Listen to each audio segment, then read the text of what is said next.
Welcome back. This holiday season, the race is on for the hottest toys of 2024. From glowing bumper cars to cool creative building kits, we are talking about the must-haves your kids will be begging for like pretty much every single day.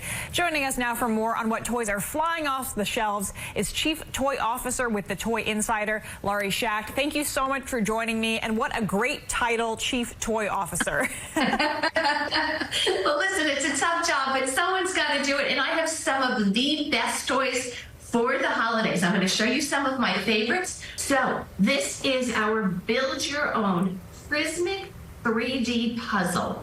They're like little lanterns. I have the star here, and they are just beautiful. So there are 6 different kinds that the kids can make. There's 2 different kinds of hearts. There's a unicorn, a puppy. Of course, we have the star. This is for 12 and up. And you know, sometimes it gets tricky to buy for kids in this age group, but they love these craft kits. So this is a beautiful kit. It's $24.99, so you're not breaking the bank on it, but it's going to keep them busy for a while. And then they have this gorgeous piece of room decor.